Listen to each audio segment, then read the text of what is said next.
O simples fato de você saber quem é Jesus já é o grande milagre.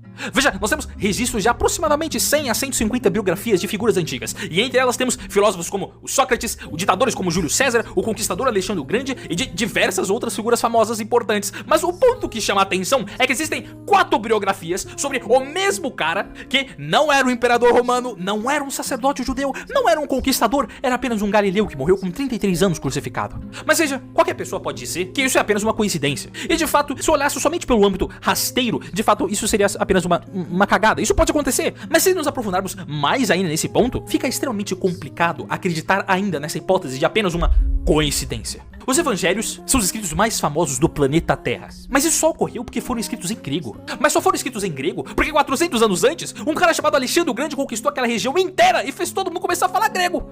Se isso não tivesse acontecido, o evangelho ia morrer numa região aleatória da Palestina, porque fora de lá ninguém sabia hebraico. Portanto, para que Cristo seja o Cristo que conhecemos, foi necessário um Alexandre o Grande 400 anos antes. Mas este não é o único ponto curioso. Não é somente pelo grego que os evangelhos sobreviveram, mas também pelas estradas romanas. Quando Jesus veio, as estradas feitas pelos romanos permitiram que o evangelho se espalhasse rapidamente pelo império, porque Roma tinha construído uma rede de estradas que conectava todo o território deles, coisa que nenhum outro império havia feito com a proporção que Roma havia feito. O que estamos falando aqui é de praticamente 100 mil quilômetros de estrada. Isso é um negócio inimaginável.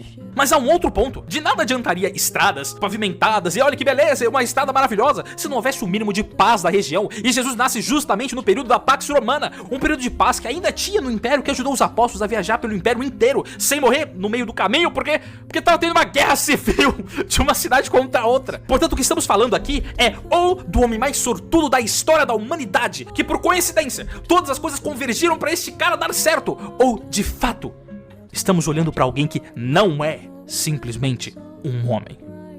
Ele nasceu no lugar certo, na época certa, depois de Alexandre o Grande, antes da queda do Império, no período unificado pela língua grega, entre a época da Pax Romana, entre as conclusões das estradas romanas que conectavam cada ponto do Império. Ele não criou um exército, uma milícia, uma guarda, mas se juntou com 12 galileus sem instrução nenhuma e botou como líder deles um pescador de peixes. E hoje em dia, 2025 anos depois, você conhece este cara.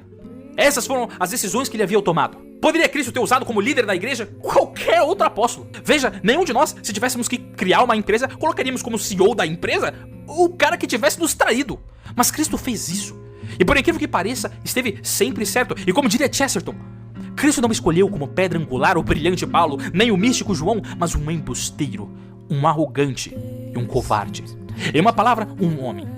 E sob essa pedra ele edificou sua igreja e as portas do inferno não prevalecerão contra ela. Todos os impérios e reinos falharam por causa dessa fraqueza inerente e contínua. Eles foram